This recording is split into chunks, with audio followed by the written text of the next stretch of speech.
Hello, everyone, and welcome in to crushthestreet.com. I got a special guest today, and a real treat for everyone. Someone who's out there actively trying to change things, understands limited government, and wants to put freedom back in the hands of the people. His name is Kory Watkins, a fellow Texan here in the great state of Texas, looking to run as a Libertarian candidate for governor here in the state of Texas. Kory, thanks for coming on the line with me today.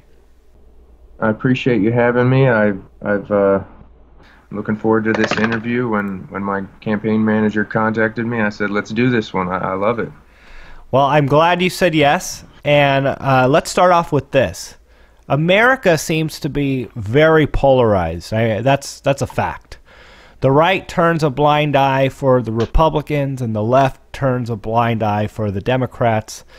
And I guess by way of introduction, what has been your biggest grievances with the left and the right, and what made you become a libertarian? My biggest grievance, I guess, would be that they create a divide and keep people fighting left and right, and they have people manipulated to believe that they're different when actually they're the exact same thing. It's one snake with two heads. And I guess I've always been at heart somewhat of a rebel libertarian, if you will. And then I would say in about late 2011, I was doing some research on the war on drugs and stats and facts, and I ran across Ron Paul, who was running for president, and he kind of opened up my ideology a little bit more to understanding libertarianism, the non-aggression principle, and just if I'm not hurting or stealing anything from you, and then I should be able to do what I want, and you should be able to freely do what you want. That's what libertarianism is just not impeding on somebody else's freedom. You know, it seems like it's such a revolutionary thing because it's so foreign compared to what we have. But when you think about it, most people individually live their lives on a everyday basis like libertarians. You don't go over to your neighbor's house and expect them to buy your groceries, or you don't go and tell them that they can't do this or that. Most people just kind of keep to themselves in many ways and are libertarians. I feel that. I feel that's true. I feel like that's something that connects with people on a very personal basis. But when it comes to government, all of these, I guess, natural moral laws go out the window. Why do you think that is?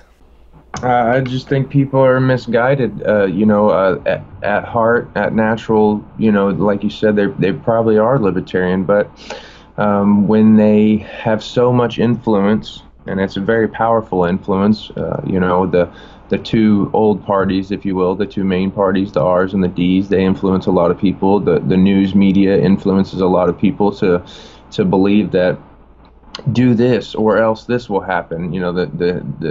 The fear tactic that people continuously get fooled with, you better vote for this person or this person's going to win and stuff like that. I think people are just misguided and they keep buying into the same thing. But more and more over the past century or decade, for sure, people are waking up and understanding what is going on. Mm-hmm. All right, Kory. Well, I want to talk about taxes, and I also do want to get into your stance on cannabis legalization. But let's start here with the state of Texas. Texas, for being such a conservative state, I'm shocked at how badly they've allowed real estate taxes to get out of control here. And of course, it's no one's doing. It's based on the yearly assessed property values. But rising property values are pricing people out of their own homes. I know people who are literally selling their house right now because their taxes have gone up so much. And I just want to ask you, is there anyone in the Texas government who is concerned about this? And I kind of want to dive into that a little bit because I feel like this transcends just a Texas audience. This is, how taxes discourages real growth. People are not incentivized to want their house to go up. They're not incentivized for new businesses to come into their area. They're not incentivized for their neighbor to invest in their property because that's, of course, going to make their house worth more. And it really goes to show how overburdening taxation really discourages fundamental productive activities. And I just want to get your thoughts on that and where we are with this. Yeah, the property tax here in Texas is outrageous, and the way they do it, like you said, is they'll come over here and they'll assess our property value, and it just seems to keep going up remarkably every year in large numbers, the value of our property. But it's which is good. It's good that property values have gone up. Seeing how right, and the assessed value, they put it higher than it should. All right, so sorry about that, guys. We had a little audio problem right there. But Kory, you were just saying how the Texas government assesses properties higher than they should, and please continue at that point there. Yeah, they assess it obviously higher than they should because when they do that, we have to pay more property taxes. There's a way that you can go down there and protest it to get it lowered. That's one way to help yourself out a little bit. The other way is to get involved and be an active person that is contacting legislators, going down to the committee meetings during session when the legislation is in session, and just contacting other people, getting them aware, and getting out in the streets. One of the biggest things I found out through the open carry movement was to get out in the streets and get out of the bubble. And on Facebook you're in a bubble and so many people can see you, but if you get out in the streets, you're out in the real world and everybody can see you. So that's a good way to get out to people. But we are looking to end property taxes here as soon as possible here in Texas. There are some pretty good people who are in office, legislators who are helping with this. Unfortunately, there's a lot of people who are ignoring it, Democrats and Republicans both. There's a lot of Republicans that'll tell you they're against taxes, but that is a lie. Behind the curtain of tyranny, they are doing lots of things to work against exactly what they speak. So, my hope is to get into office and to peel back that curtain of tyranny and to expose the people who are working against people who are here in Texas who don't want to pay taxes. We need to get rid of property taxes immediately and start reducing all other taxes down to zero as soon as possible. Wow, I mean that's very idealistic, Kory. So, I guess what are people saying that say this can't be done? Obviously, Texas has bills and things that need to get paid for. Right. What is the devil's advocate argument against what you're saying right now? Yeah, well, the argument is, of course, well, how do we replace the money? Well, how do we replace the money? Well, you look at the budget and you cut spending. We have billions and billions of dollars wasted in areas where we could cut immediately, and we need to start looking in those areas first. And I don't like the argument to where we don't have enough money. If that means that they're not stealing enough money and they want more, and that's scary. So we need to look at the budget and start cutting there immediately. There's all kinds of departments that could be eliminated immediately that are wasteful spending that government waste all the time. So I would like to get inside and see what departments and wasteful spending we can cut and eliminate right away. And I think that would help us save money. You bring up a good point. Just because there is a burden or a liability to be paid, that doesn't mean that it justifies stealing from the people, no matter what. It's never okay to kill somebody, no matter what justification you have. Right. It's never okay to cross that moral ground. And I guess that's what we're wondering. It's like, okay, well, how much should we steal from other people to pay our bills and for everything to continue to function? Well, if we don't have taxation, all this stuff will continue to function, and I'll tell you why. Because if something is good enough and it's needed enough, the private sector, people, innovation will occur and it will happen. And the free market will allow things to happen faster and better than with government regulation and taxation. And so I'm a firm believer in letting the market control it rather than the government. Yeah. Yeah, so Kory, last thing on taxes here in regards to Texas. One of the things that really drew me to Texas, and I know a lot of other people, is the fact that there is no state income tax. But with property taxes going up the way they have, they've kind of negated that benefit for many people, especially people that are earning middle class salaries. They're paying more in property taxes than they might be paying in state income taxes in New York or California, as crazy as that is, depending on how much their house is and how high their taxes are. So is there any breaking point that you see going forward in terms of the Texas economy and growth that is going to get stifled here if something doesn't get done?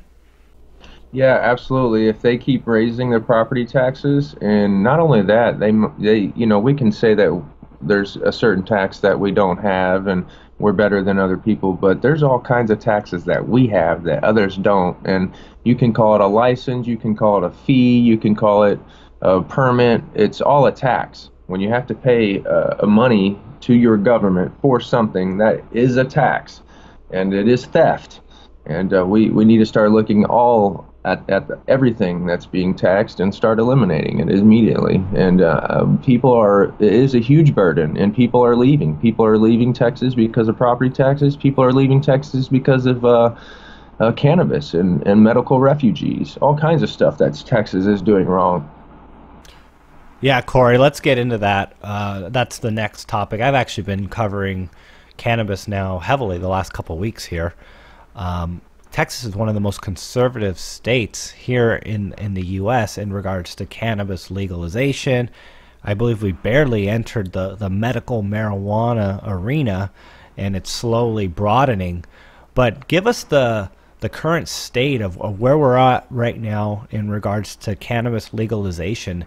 And do you see any political will for any progressive laws in this area? If more people would take the extra step to get involved and get down there and to speak out in committees and at the legislators and make a little bit of sacrifice, we could probably already have legalization here in Texas. But we need more people down there at the Capitol demanding what we want. And so I think here in the next two legislations, I think we'll see a huge jump. I obviously a bunch of people here in Texas are far fed up with being ignored here on the cannabis issue.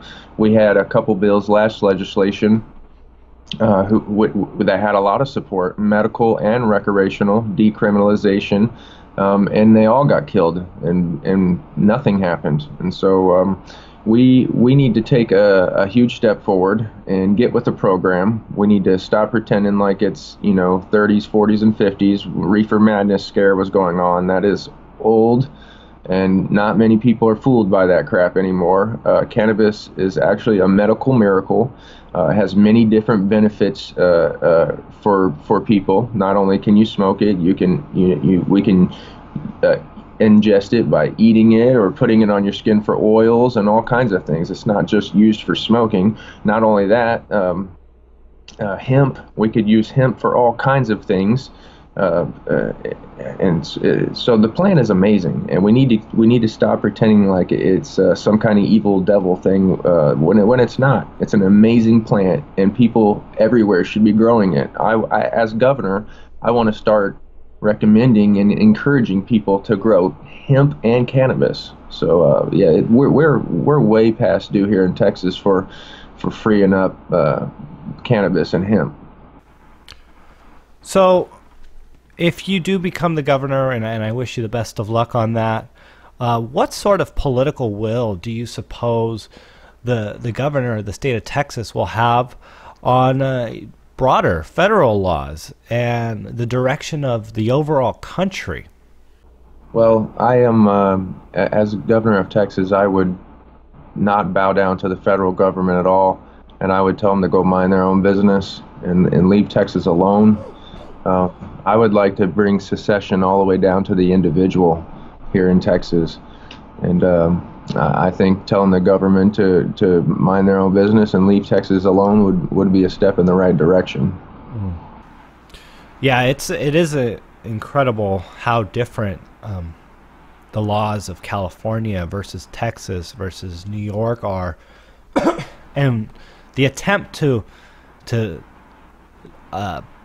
the attempt to work together. It's so much discord across a country of 320 million people. It's so hard for us to act as one, and there's no wonder why we're so polarized. Excuse me. So and that was why the founding fathers had said, hey, we need to give the power to the states, and they understood that when the country was only 30 million people, and here we are with 320 million people and a very overly top-heavy federal government. So any closing thoughts and just any other ideas that you might have that you feel really strongly about that you want people to know about? Yeah, of course, I'm a huge advocate for more gun freedoms as well here in Texas, the right to defend yourself in general. Those are my three main issues: more gun freedoms, more cannabis freedoms, just ending the war on drugs in general, and ending property taxes here in Texas as soon as possible, and reducing all fees, license, and regulations and other taxes as soon as possible. So that's what I'm all about. I am, an everyday person, just like you or anybody else. I'm an activist. I've been in the streets. I've fought for open carry. I've fought for more cannabis freedoms. I've constantly gone against big government. I'm not some person who's just constantly ran for office and told people one thing and done another. I'm an activist getting involved in the political world and trying to get some support, and our campaign is growing. We got our campaign store up, website. I'm traveling all over the place the next month. I'll be in Dallas, Houston, San Antonio, Austin, Collin County, Lubbock, and then I'm going to Little Rock, Arkansas for the Cannabis Expo, which involves Texas, Louisiana, and Arkansas. It's a 3-state cannabis expo. They've asked me to come speak. So I am running as a libertarian, but this is a very serious campaign. We've raised thousands of dollars. We have many different donors and help on the campaign. Our campaign team is pretty big, and so I've traveled all over Texas, and we're going to continue this. So this is a very serious campaign. The Democrats don't really have anybody here in Texas that's that serious. So it's looking to be a two-man show between me and Greg Abbott, and I would love to see the Libertarians break through here in Texas and start being respected and have the conversation of saying, oh, okay, well, they have a chance. You can't say that Libertarians aren't getting a chance to win. They can't say, well, you can't win anymore, because after this election, they're going to start saying Libertarians have chance. Wow. Well, that was great closing thoughts there. But you know what? I wanted to ask you and follow up on the gun laws here in Texas. Now, Texas, especially compared to California, where I came from, has very, very loose gun laws, which I'm for. So I guess I would ask you, are there issues currently with the laws that Texas has on gun ownership that you have, and what's your vision for gun ownership in Texas? Yeah, here in Texas, we recently just got open carry of a handgun, and that was all due because of activists like myself and many others who got into the streets and open carried and handed out information and got people down to the Capitol to make it happen. Of course, we didn't get exactly what we wanted, but it was a decent step in the right direction. Right now, to open carry a handgun, you have to get a license, ask your government for permission, pay a tax, and get your fingers printed. All those I myself refuse to do. I will not do that. I'll still open carry my gun. I am against a license of any sort to defend yourself, and I would like to see that go away. Perfect picture for me would be no license, no rules, no regulations on anything whatsoever. When somebody deems to defend themselves how they see fit, they shouldn't be bothered, whether it's a sword, a pocket knife, some mace, somebody walking down the road with a stick, maybe it's a AR-15, or maybe it's a pistol, whatever. Whatever, if they're not bothering anybody, just leave them alone. That's probably what they're carrying their peace for, so they will be left alone. So I don't want to see any regulation whatsoever against the right to defend yourself. Mm. You know, when I'm walking around my local street fair and I see people open carrying their guns, and I'm left more comforted. I know that it would be very difficult for somebody to come into that area and start causing a major problem, because there's going to be probably 10 people that pull out their guns to put up some sort of resistance. And I'm just blown away why that sort of logic does not make sense to people who want to control gun ownership and maybe ultimately take the right to own a gun away from the American people. So yeah, those are just my thoughts on that there. Kory, again, if any final words here before we end this interview for Crush the Street, I want to let you know that I really appreciate you coming on the show today and taking the time to speak to us here and to broaden our minds and give us something to think about. If people want to learn more about you and if they can support you in any way, please do let us know where they can go and what they will find. Yeah, my website is KoryWatkinsForTexas.com. That's Kory. So KoryWatkinsForTexas.com. You can catch all the information about my campaign there. You can donate or go to the campaign store and get some campaign T-shirts or each towel or whatever. And if you want to get me on Facebook, I have a campaign Facebook page, Kory Watkins for Texas. All the information and updates are on there. Of course, I'm on Twitter as well, Kory for Governor. And just contact me. I'd love to hear anybody if they had any questions or if they wanted to host an event in their area. So let's get involved. I need delegates here in the spring at the Libertarian Convention, so that's very important. If you want to get involved, that's another way to support me. So yeah, I appreciate your letting me come on for the interview, and any time you want to have me on, just let me know, and let's spread some love, freedom, and innovation here in Texas. It's great. That's great. Thanks, Kory. Really appreciate